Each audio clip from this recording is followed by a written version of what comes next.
Bueno, en esta segunda parte vamos a hablar sobre la propuesta educativa, la propuesta pedagógica, sobre el conocimiento de Locke. Algunos van a decir también muy emparentada, perdón, con lo filosófico. Habíamos dicho entonces que recuerdan que el siglo XVII era el siglo del método. Habíamos estado ya planteando que Bacon en su momento, Comenio, también como expositor del siglo XVII, planteaban la importancia de la experiencia, ¿sí? Planteaban la importancia de la empiria para poder precisamente acceder al conocimiento. Recuerden que durante el humanismo uno accedía al conocimiento a través de la lectura de los clásicos. Ahora, en cambio, vamos a ir accediendo al conocimiento de otra manera. Lo que primero vamos a decir que, y ustedes lo van a ver en Abaganiano, por ejemplo, que para Abaganiano y para muchos autores, la propuesta de Locke es una propuesta empirista. Empirista y que forma parte y emparentada con el realismo pedagógico, ¿no? En la ficha de cátedra van a ver que dice la experiencia no es más que el mundo donde el hombre vive y actúa. O sea, este hombre tiene que aprender precisamente de este mundo en el cual vive, de esta realidad en la cual vive y en la cual actúa, ¿sí? Este hombre además va a tener como ideal educativo, ustedes hay una de las fuentes, no la tienen, ¿no? Pero uno de los libros de Locke es La educación, ¿sí? La educación que él escribe, este tratado sobre educación. Y él va a decir que el ideal de la educación es el siguiente. Un espíritu sano es un cuerpo sano, es una descripción breve pero completa de la felicidad en este mundo. Es la cita que dice Locke y que por ahí algunos recordamos, ¿no? Cuerpo sano en mente sana. Si hay un cuerpo sano, la mente también va a estar sana. Después lo vamos a ver después. Es como el ideal educativo de la propuesta de Locke. Lograr una mente y un cuerpo sano, ¿sí? Es para Locke el ideal de la vida completa. La educación, la concepción educativa de Locke es integral, pero de ambos aspectos. En lo que a este se refiere, la educación abarca dos aspectos, el intelectual y el moral. El segundo tiene para Locke mayor valor. En síntesis, los valores espirituales dan sentido a la educación, y entre ellos los valores morales, que son superiores a los teóricos y del conocimiento. La verdadera educación para Locke es moral. De nada valen los contenidos intelectuales si no están subordinados a una auténtica formación del carácter, a una voluntad disciplinada que permita al educando dominar las pasiones. El ideal moral sirve de punto de partida para la doctrina del endurecimiento en lo referente a la educación física, del cuerpo y de la disciplina y dominio de las pasiones en la educación del espíritu. Esto es interesante. ¿Quiénes son, cuando uno trabaja o ha ido trabajando, ¿no? o lee planes de estudios, el currículum? ¿Cuál es el currículum donde uno ve y aparece la propuesta de Locke? Por ejemplo, en las academias militares. Las academias militares por lo general llevan, ¿sí? Tienen metidas en su esencia las propuestas de Locke, la propuesta empirista de Locke. Esa era la finalidad de la educación, ¿sí? Pero en esa finalidad de la educación, como estamos diciendo, es la realidad en donde este hombre vive, por lo tanto va a ser una educación intelectual, va a ser una educación moral y dentro de esta una educación física, se va a plantear el empirismo. El hombre conoce a partir de la idea, ¿sí? Para Locke, el hombre nace como una tabula rasa y es la realidad, ¿sí? En la que vive y actúa la que le da una idea. Y en esta idea, ¿sí? De alguna manera, son exclusivamente de la experiencia, no son innatas. Nosotros acá no vamos a trabajar, pero si fuera este un curso de filosofía, seguramente estaríamos trabajando también la propuesta de Descartes, ¿no? Para Descartes el hombre nace con ideas innatas, para Locke no. El hombre no nace con ideas innatas, la idea deriva exclusivamente de la experiencia. Y él, de la experiencia, dice, el hombre va a obtener ideas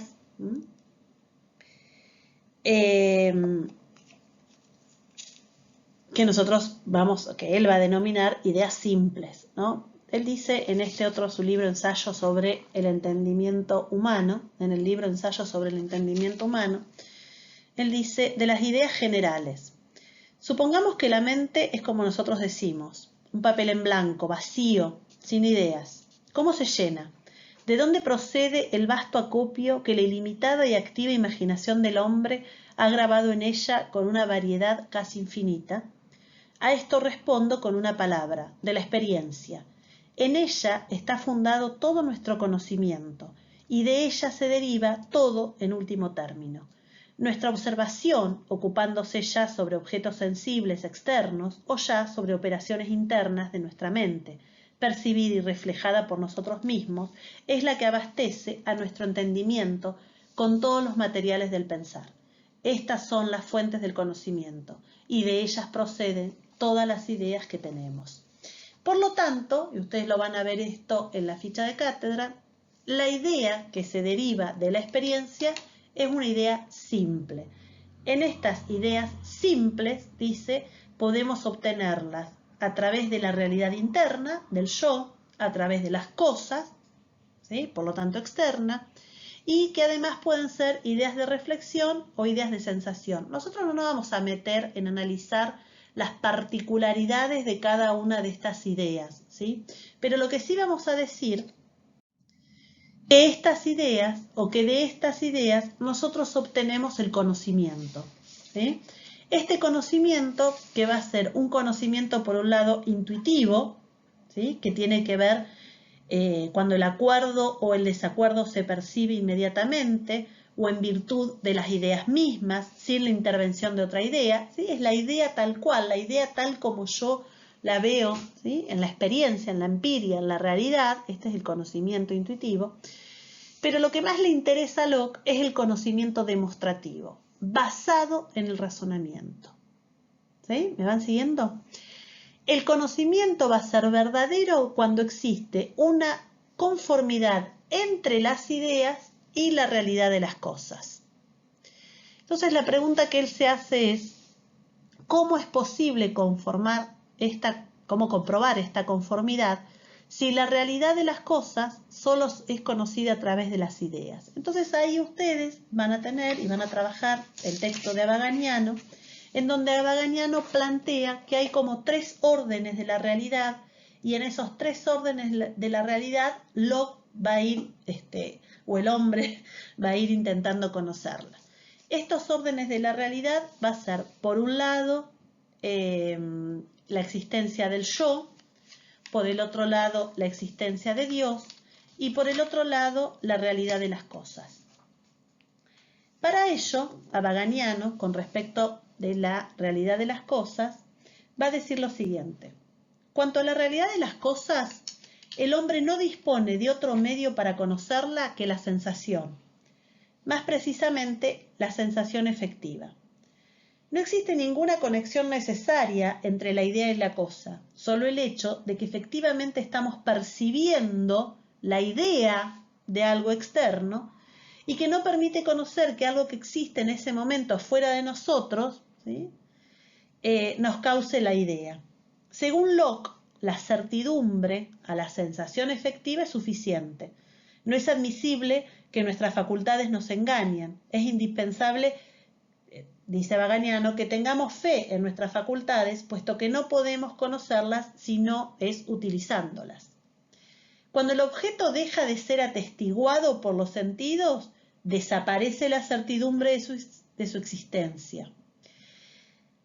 Por lo que refiere a la existencia del yo, Locke recurre al procedimiento cartesiano: yo pienso, razono, dudo, y de esta forma percibo mi propia existencia, y no puedo dudar de mi existencia. Yo existo, ¿sí? Ahí trabaja, digamos, desde este procedimiento de Descartes, ¿no?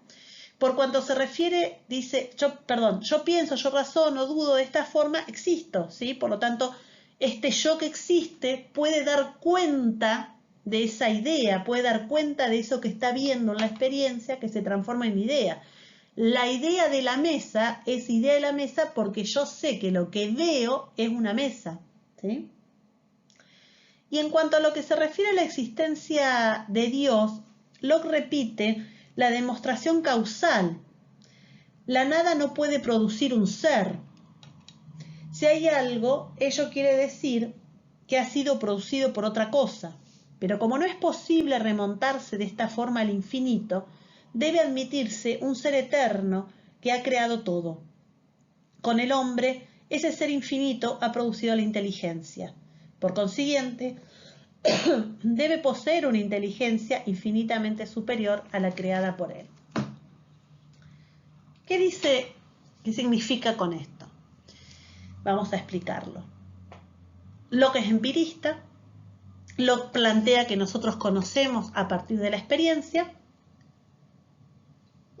y que la experiencia, la realidad, nos ofrece las ideas simples. Pero este hombre es un ser que razona. Por lo tanto, lo que va a hacer a partir del razonamiento es vincular a estas ideas simples. La vinculación de las ideas simples es la transformación de una nueva idea que él denomina compleja. Para que esto se produzca, para que yo pueda tener este conocimiento demostrativo, ¿no? Basado en esta relación entre las ideas simples, se necesita el razonamiento, necesito razonar. Por ello hay autores entonces que dicen que Locke, además de ser empirista, es racionalista. Porque la idea simple por sí misma no existe si no se puede convertir en idea compleja, ¿sí? Entonces la experiencia me da ideas simples y este yo que razona puede transformar estas ideas simples en ideas complejas, ¿sí? Pero él va a decir también, porque acuérdense todo lo que hablamos de la tolerancia religiosa, ¿no? Y si bien él plantea esta distinción del Estado y de la Iglesia, digamos, forma parte de la Iglesia, forma parte, dice que la existencia de Dios va a estar dada en el momento en que cada idea no pueda ser ya más dividida, partida en ideas simples. Siempre pongo el mismo ejemplo, ¿no? Yo tengo patas, tengo respaldo, tengo asiento, ¿qué tengo? Una silla. Tengo la idea simple de la pata, la idea simple del respaldo, la idea simple del asiento, la idea compleja es la silla. Pero supongamos ahora que la pata es mi idea compleja. La madera sería una idea simple. La madera, o sea, cada vez que yo voy buscando en cada una de estas ideas, como digamos, dividiéndolas en ideas simples, llega un momento en que ya no tengo más otra idea simple para conformar el infinito primero. Entonces ahí aparece lo que él denomina la existencia de Dios.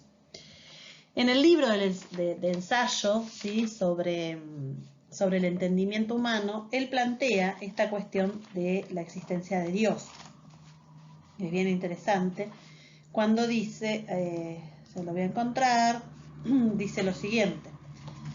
Aunque Dios no nos ha dado ideas innatas de Él mismo, aunque no ha estampado en nuestras mentes caracteres originales en los que podamos leer su ser, sin embargo, al habernos concebido las facultades de que nuestras mentes están dotadas, ha dejado testimonios de sí mismo, y puesto que tenemos sentido, percepción y razón, no necesitamos una prueba clara de él, mientras que nos sintamos a nosotros mismos.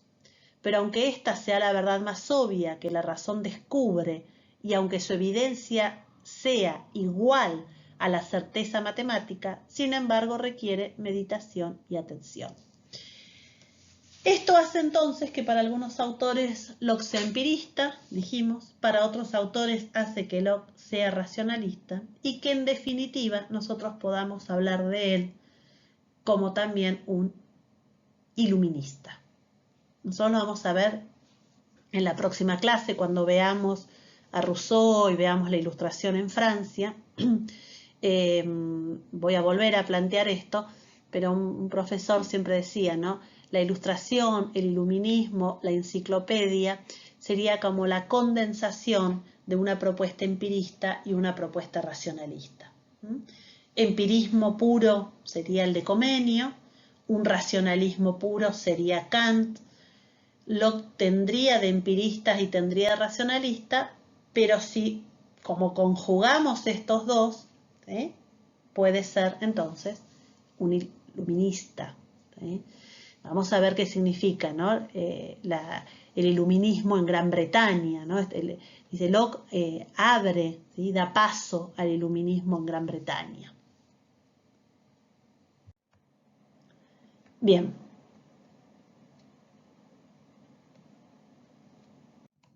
Acá está. Entonces, decimos que para Locke la idea va a ser el objeto de conocimiento, la importancia de la razón,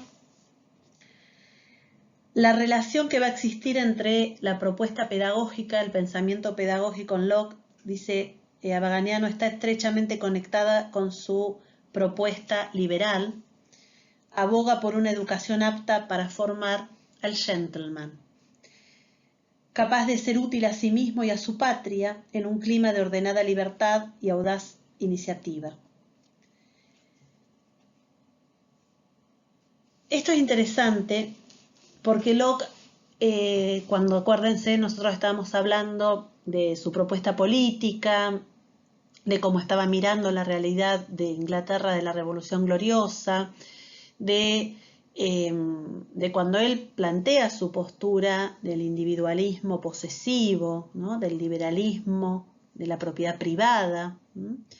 Él está pensando en que hay que educar a este sujeto, a un sujeto diferente, al sujeto que nosotros teníamos en el humanismo, que era el gentilhombre. Ahora el sujeto a educar, esta propuesta educativa nos lleva a que él ponga el ojo, digamos, en el gentleman, ¿no? El gentleman es este hombre, yo digo, del té de las 5, ¿sí? Este hombre inglés del té de las 5, que puede ser útil a sí mismo, puede ser útil a su patria. Para algunos autores hablan de un gentil hombre inglés, ¿sí? Algunos autores hablan de un gentil hombre inglés porque en realidad el gentleman de alguna manera también van a ser los burgueses, van a ser los patricios, ¿sí? Este gentleman, ¿sí? que hay que educar, que es este hombre, ¿sí? Porque además es un varón, ¿sí? Este hombre de la Inglaterra del siglo XVII. Dice, el sujeto de la educación es inicialmente el gentleman, es un caballero. Ya hemos visto que las reflexiones pedagógicas van dirigidas a este caballero, pero más allá de esta educación aparentemente orientada o dirigida a una clase social, hay una concepción educativa que trasciende los límites de la educación nobiliaria para entrar en el ámbito del universalmente humano. Ninguna teoría pedagógica puede elaborarse si carece de una concepción de hombre, más concretamente del espíritu de este hombre, de sus poderes, de sus limitaciones. Entonces dice, vamos a remontarnos a los aportes de Locke desde el punto de vista de este sujeto. Así leemos entonces en el ensayo sobre el entendimiento humano, ¿sí? En el otro libro, donde dice, supongamos que la mente es un papel en blanco, ¿sí? De todos los hombres con que tropezamos, las nuevas décimas partes son los que son, buenos o malos. Entonces él va trabajando acá cuáles son las características de este hombre, ¿sí? Cómo debe ser educado este gentleman, ¿sí? Cómo tiene que ser además guiado, ¿sí? Por la guía, dice, de un preceptor. Acá vamos a ver cuando trabaja en las instituciones educativas, dice acerca del problema relativo a las instituciones o personas que deben ejercer la educación, Locke es un definido partidario de la educación familiar, ¿sí? Lo que nosotros denominamos la educación doméstica. Ustedes van a trabajarlo, van a verlo también, ¿no? Cuando él plantea que este joven, este niño debe ser educado bajo la guía de este preceptor. Dice, para él la sociedad conveniente a los niños es su propio hogar. La mejor educación es la que da el ejemplo, ¿sí? Y el contacto. Dice, en la disyuntiva de tener que elegir entre una educación impartida en el seno del hogar y una educación escolar, se decide abiertamente en favor del hogar. Este concepto tan diferente del que poseemos actualmente puede sorprendernos, pero no debemos olvidarnos que quien habla es un hombre del siglo XVII. Si bien habían ya comenzado a producirse cambios en la estructura social, los que operaron posteriormente han ido acentuando el valor de la escuela desde una labor educativa, pero bueno, todavía no lo teníamos como una institución que instruye, ¿no?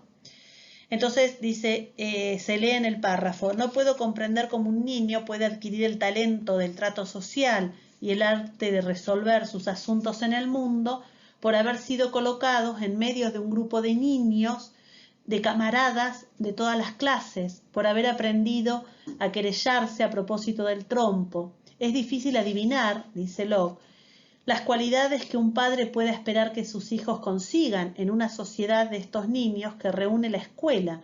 De lo que estoy seguro es de que todo el que pueda costear un preceptor y educar a su hijo en su casa, le asegurará mejor que toda escuela, maneras gentiles, pensamientos viriles, el sentimiento de lo que es digno y conveniente, sin contar con que le obligará a hacer mayores progresos y también se hará madurar más pronto este niño hacia el hombre.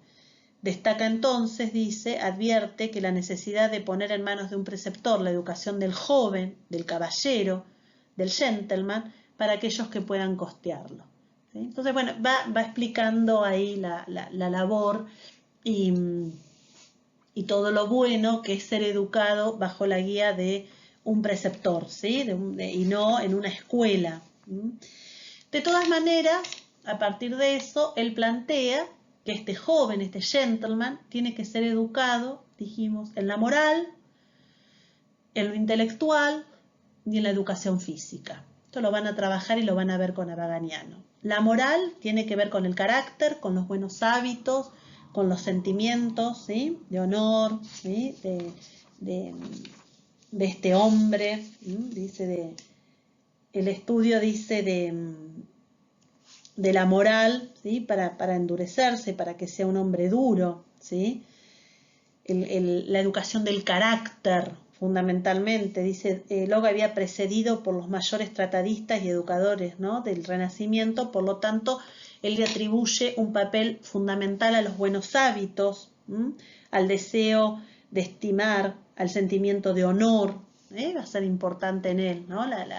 El fortalecimiento y el endurecimiento del carácter, ¿no? Y después van a leer un sinfín de prácticas, ¿no? Una de las prácticas era poner a los niños a bajas temperaturas sin ropa afuera, porque eso era una forma de endurecer el cuerpo, ¿sí? De ponerse fuerte. Por el otro lado va a plantear la educación física, ¿sí? Porque esta educación física, que tiene que ver con lo moral, es y básicamente el endurecimiento de este cuerpo, ¿sí? El poder de alguna manera también dominar las pasiones. Él acá también lo dice, ¿sí? Cómo lo va a ir haciendo. Y finalmente, ¿no? Dice, el pensamiento es estrechamente conectado, dice, sobre todo cuando plantea la educación del cuerpo para poder dominar las pasiones, convertirlos en dóciles. Hay exageraciones en sus consejos de exponer a los niños al frío o al calor, acostumbrarlos desde muy pequeño a no ser caprichoso. Va haciendo un reconto del tipo de educación que tiene que tener este gentleman. Y finalmente una educación intelectual, ¿no? Esta educación intelectual que tiene como objetivo formar un intelecto ágil, capaz de enfrentarse a los problemas reales de la vida, ¿sí? A ser autónomo, a tener un juicio, un racional, ¿sí? Entonces, cuando plantea la educación intelectual, dice, lo considera el juego como un factor educativo de enorme importancia y no solo como un ejercicio físico. El juego enseña a medir las propias fuerzas, a dominarse, a actuar con provecho para el mundo externo. Puede ser fuente de enseñanza intelectual. Dice, por ejemplo, los niños jugando aprenden a leer con cubos, con letras del alfabeto. Tras esta aparente paradoja, dice, hay una seria admisión. El estudio debe organizarse de modo tal que resulte natural, que resulte placentero y apto para satisfacer la curiosidad natural, dice, y los intereses del niño. Este criterio, junto con el de utilidad real y la capacidad formativa de las nociones enseñadas, sirve de base al plan de estudio propuesto por Locke. Se empieza por la lengua viva, se dan a leer libros fáciles e interesantes, y muy pronto se inicia con un método directo y sin reglas de ninguna clase, el aprendizaje de una segunda lengua moderna, de preferencia el francés, va a decir él, ¿no? Solo cuando el niño haya dominado suficientemente su lengua materna y una extranjera, se pasará al latín, que se enseñará también como se enseña el inglés, sin atormentar a los alumnos con las reglas. Lo considera aún el latín como una verdadera lengua cultural útil para su gentleman, mientras que el griego lo reserva para algunos pocos que se iban a convertir en doctos. Viceversa, su discípulo aprenderá historia, aprenderá geografía, geometría, ciencias naturales y todas las otras ramas de la cultura que se refieren a cosas que los sentidos perciben y que por lo tanto le interesa. Proscripción, en cambio, de la retórica, de la lógica y de la metafísica, que dice no sirven para nada. Por lo tanto, para cerrar, decir que el intelecto se prepara de una forma que absorba cualquier ciencia a la cual desee dedicarse este gentleman y sea capaz de la libertad de pensamiento, sin lastre de reglas y nociones dudosas. Es justamente el sentido histórico lo que hace de Locke un realista, es decir, un hombre atento a los problemas reales de su tiempo. Esto es lo que yo les decía. Locke está, cuando plantea su posición, su postura política sobre el contrato, está mirando precisamente a la Inglaterra revolucionaria, ¿sí? Entonces dice, por lo que se refiere a integrar la educación intelectual a este gentleman con ejercicios corporales, Locke aconseja el esgrima y la equitación, el aprendizaje de oficios manuales como la jardinería o la carpintería, a fin de que los jóvenes enderecen hacia algo útil su tendencia a la actividad. Aunque en un proyecto de ley contra el pauperismo preveía la apertura de escuelas comunales para los niños de familias indigentes de 3 a 14 años, no se trataba de impartir en ellas otra enseñanza que la de un oficio, con la idea de sacar de inmediato un provecho económico. Los generosos sueños de Comenio no hacen mella en la realista sabiduría del fundador del liberalismo moderno. Me parece exquisita, para terminar, una cita exquisita de Abaganiano, para poder terminar de hablar de esta propuesta de Locke, muy diferente a la propuesta de Comenio. Ambos son exponentes del siglo XVII, pero están mirando a distintos sujetos a educar, ¿sí? Entonces, en esta distinción que Locke hacía de su propuesta política, la vemos también en la propuesta educativa, a quién va dirigida esta educación que él pretende. Bueno, hasta la próxima.